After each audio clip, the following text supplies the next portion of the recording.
O único problema de lá é que não tinha fácil acesso. Então, só conseguiu ir lá quem estava de carro. Não tem fácil acesso de ônibus e muito menos metrô. Então, muita gente não conseguiu ir lá assistir o campeonato porque não tinha acesso. Ao contrário do Banespa e ao contrário da Unip, que a Banespa do lado da Avenida Santo Amaro, Sim. acesso fácil, perto de tudo, então muita gente foi.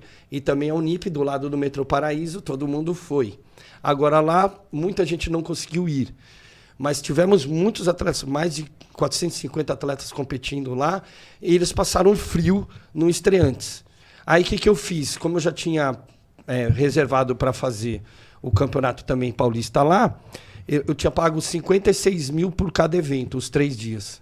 Então foi um pouco mais que o Banespa, mas tinha um espaço maravilhoso. Tanto que os expositores ficaram na antessala, que era gigantesca, então puderam montar estandes grandes. Então, na época, as empresas aproveitaram e fizeram seus estandes como queriam, porque espaço não faltava.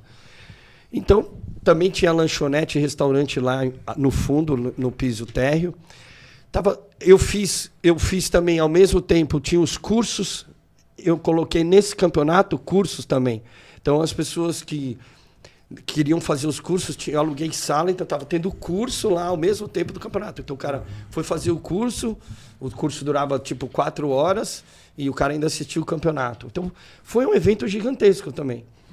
Pinuca. Aí já no Paulista, o que eu fiz? Mandei fechar a lateral com tecido do backstage inteiro, cara. Gastei 7 mil reais só de tecido.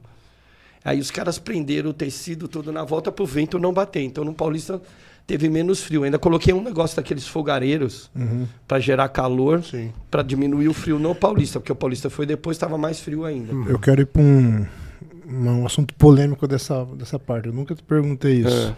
2014 foi o Mundial lá em Brasília. Sim. Por que o antidoping lá foi só para os brasileiros? O que aconteceu lá? Eu já falei sobre isso e posso falar de novo. A UADA faz o antidoping, ela tem várias formas de fazer o controle, mas algumas regras são iguais em todos. Então, por exemplo, ela escolhe na hora, o agente que vai fazer o controle, que é o responsável, ele escolhe 6 categorias. E dessas 6 categorias, ele tem liberdade para escolher quem que vai fazer. Então ele vai falar assim, os 3 primeiros lugares vão fazer e 3 que não classificaram. Eu tenho um que foi escolhido, mano, que deu uma... Ó, cara, então o cara que faz o controle, ele só fala como vai ser feito no dia. Então ninguém fica sabendo antes. A gente sabe que ele vai fazer, vão ser escolhidos 18 atletas em 3 categorias e os 6 de cada categoria vai ser escolhido na hora. Aí ainda tem o seguinte, ele pega um saco, você entendeu? E coloca bolinhas de cor diferente. Então o cara enfia a mão no saco. Se der, vai fazer. Se pode sair também a bolinha, não precisa fazer. Então, daquele que foi escolhido. Então, não necessariamente todos vão fazer. Só que, o que aconteceu? Por causa da Olimpíada no Brasil, teve de ser criada a Associação Brasileira de Controle de Doping. É A, B, C, D. Associação Brasileira de Controle de Doping. Ela foi criada justamente por causa da Olimpíada. Tinha que ter no Brasil para poder receber a Olimpíada, que a Olimpíada também faz parte da UADA. Só que depois que passou a Olimpíada, esse órgão estava lá para quê, né? Como foi ter o Mundial em Brasília, o órgão é na Brasília, então ele que foi escolhido para fazer o controle de doping. Só que o agente lá da ABCD, querendo mostrar serviço, o que ele fez? Uma coisa que, na minha opinião, eu jamais teria aceitado como presidente da Confederação e da FB Internacional. Porque o exame é feito de forma aonde dá chances de fazer ou não fazer. O critério é escolhido por categoria. E dentro da categoria, você vai pôr a mão lá e se sair a bolinha que vai fazer ou não vai. Ele fez uma coisa que não consta das regras. Ele escolheu, além dos que iriam fazer dessa forma dentro da regra, ele escolheu que 6 brasileiros fizessem. Ele não poderia ter escolhido 6 brasileiros. Isso foi uma escolha arbitrária. Entendeu? Vou escolher 6 brasileiros. Não pode. Por que 6 brasileiros e não 6 americanos ou 6 espanhóis? Tipo, o Rádio Chopin foi campeão overall e não fez doping. O Alex, o Cristóvão então, fizeram e caíram. Paulo Lima tava no bolo também, né? Não, acho que não. Não, Paulo Lima não não. estava competindo nesse evento. Porque acho que ele tinha que sido. Ele tinha sido suspenso por não ter competido lá no Arnold, em Ohio. Ele teve um problema, não apareceu e ele tomou uma suspensão por causa disso. Então, isso, da minha opinião, se eu fosse o presidente da confederação, o presidente da Federação Internacional, chegaria no cara da agência do doping falando assim, brasileiros não. Você quer fazer mais 6 controles? Você pode fazer, você tem esse direito. Mas escolher quem vai fazer, não. Tipo, nessa época... Por que 6 brasileiros? Não pode ser 6 brasileiros. Você entendeu? Você está sendo arbitrário demais. Está tirando o direito da pessoa de não fazer. E o cara que decidiu isso era da onde? Ele era da ABCD. Mas era um brasileiro? Era um brasileiro. Um brasileiro. Entendeu? Ele não podia ter feito isso. Porque o IFBB e a ALDA não faz assim. Que cuzão. Entendeu? Foi cuzão mesmo. Agora, cuzão foi o presidente que aceitou. Porque ele é do Comitê Internacional de Antidopagem, faz parte da UADA, ele que cuida disso dentro da IFB Internacional. Ele chega no cara e fala assim, você quer fazer mais 6 exames? Tudo bem. Mas do mesmo jeito que foram feitos os outros. Sem dizer quem, sem escolher raça, sem escolher sexo, sem escolher a pessoa. Não pode ser escolhida. Você pode escolher as categorias. Qual categoria você quer fazer? Eu quero 6 da categoria X. Pronto. 6 da categoria X. Você não pode escolher uma pessoa por nada que seja inerente a ela. Então, o sexo, religião, nacionalidade, não pode. Isso aí foi arbitrário demais. Por que 6 brasileiros? E aí, ainda esses 6 brasileiros e a forma com que ele escolheu os 6, acho que ele escolheu a dedo. Eu quero esse, eu quero esse, eu quero esse, eu quero esse. Pronto, aí acabou, né? Nessa época eu tive 2 atletas que caíram no doping. O Arouca, num sul-brasileiro, que ele foi campeão overall. O Arouca não tinha dinheiro para preparação. Ele se preparou para aquele sul-brasileiro com 1 dura por semana. Aí ganhou overall, caiu, foi suspenso por causa de 1 dura. Caramba, onde ele comprou essa dura aí? Não, era vai boa, né? Cair, né? Vai farmacinha boa. Vai cair no doping. A Amanda, a gente tinha feito na época o projeto dela ganhar o Procard dela natural. Ela tinha uma estrutura muito boa para a categoria, né? Não precisa ter um volume grande, e a gente estava indo bem. Ela tinha ganhado já brasileiro, overall e tal. E o que a gente usava ali era o climaterol, os diuréticos, mas a gente não usava nenhum tipo de esteroide com ela. Aí ela foi campeã sul-americana. E daí ela foi fazer o doping. Daí ela caiu com espirulactona.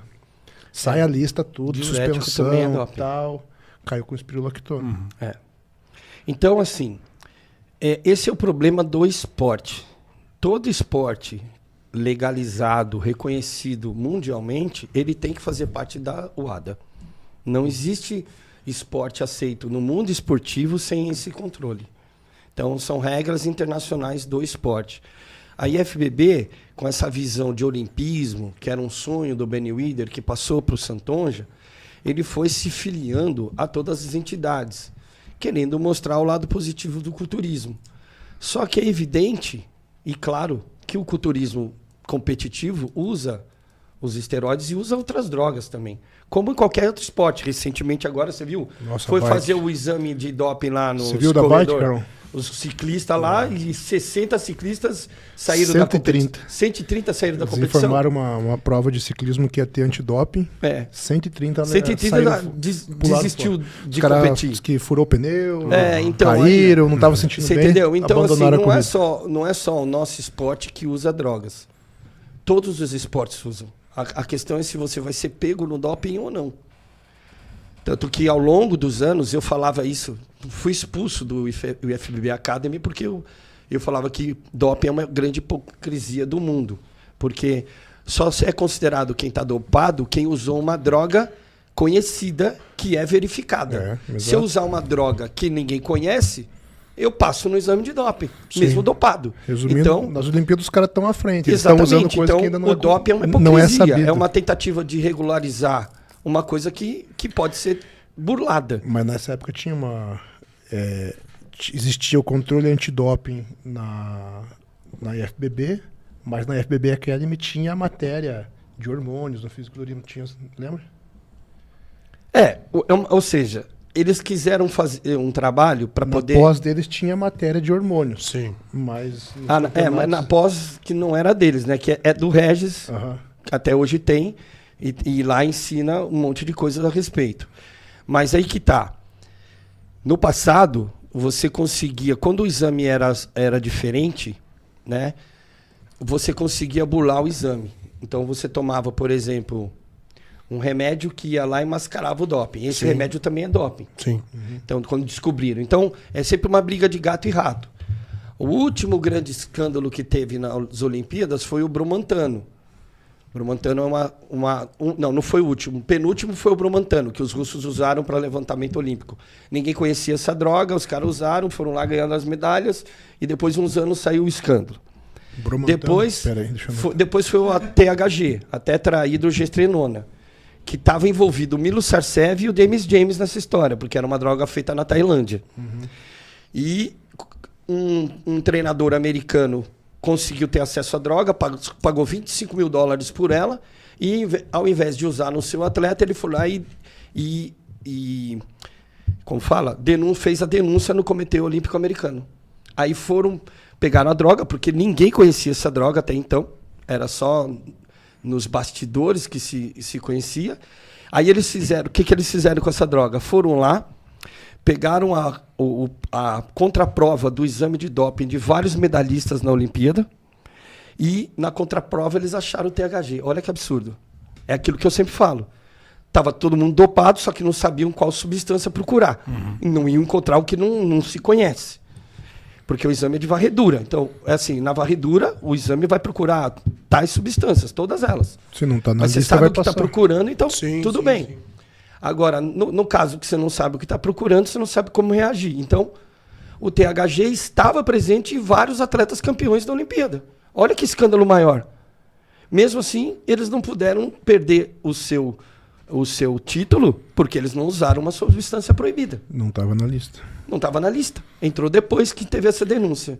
Então, o que me garante que até hoje os grandes laboratórios, principalmente quando os países cortina de ferro, né, da União Soviética, trabalhavam 24 horas por dia para desenvolver drogas. O anabolizante negro russo até hoje não se copia. Por quê? Porque é tirado de uma planta que só tem na Sibéria, com temperaturas de 40 graus negativos. E quem pegava essa planta era o exército russo, que ia lá, colhia essa planta, levava para o laboratório em Kiev, e o laboratório em Kiev fazia dela o anabolizante negro russo, que era equivalente à testosterona humana. Olha só que absurdo. Isso eu sei porque professor que estudou lá me contou. Que estudou na Rússia e viu isso de perto. Viu isso de perto. Então, para você fazer 100 miligramas desse anabolizante, você precisava de 1 quilo da planta. Ou seja, muita planta. É uma planta altamente resistente ao frio. Mas essas 100 miligramas que você fazia equivalia a 100 miligramas da sua testosterona endógena. Ou seja, o efeito é maravilhoso. E não é pego no doping. Isso até hoje não conseguem pegar no doping de ninguém, porque não conseguem ter acesso à molécula para poder procurar no exame. Só que hoje, como mudou a história, então o exército acho que não vai mais buscar a planta lá. Já é cultivado. Não sei se eles conseguem cultivar, se tem acesso a isso ainda, mas isso foi um escândalo da década de 90. Né? Então, eu falo, doping é uma grande hipocrisia, porque vai estar um monte de gente dopada e usando uma droga que não se conhece, e aí o cara que não tem acesso a esse tipo de droga vai lá natural e perde. A grande jogada não é como se preparar natural, é como não cair no doping. É como não cair no doping, exatamente. Exatamente. E só vai conseguir isso quem tem dinheiro, porque essas drogas novas no mercado negro custam fortunas. Entendeu? Então vai custar muito caro. Então, o cara... Aí, pior ainda, para mim, a ruína da IFBB é justamente o sonho olímpico. Porque para pôr um atleta na Olimpíada que não seja pego no doping para não ser expulso da Olimpíada, eles criaram o Games Classic. Aí você olha o Games Classic e eles não têm o volume muscular que nenhum atleta tem na musculação. Nada. Eles são naturais? Provavelmente. Só que olha o volume muscular deles. Isso não é o bodybuilding que a gente vê e que a gente conhece. A galera talvez vai falar, então esses competidores naturais aí os caras não são. nesse nível não tem esse investimento. Então, os caras realmente são... É muito difícil você ter um atleta grande, natural. Tem. O Ronnie Coleman foi natural durante muitos anos. Por isso que depois que tomou, ficou aquele monstro gigantesco que ele virou. Acima de todo mundo. Mas no Games Classic, a gente não vai encontrar um cara desse. Por quê? Porque tem limite de altura e peso.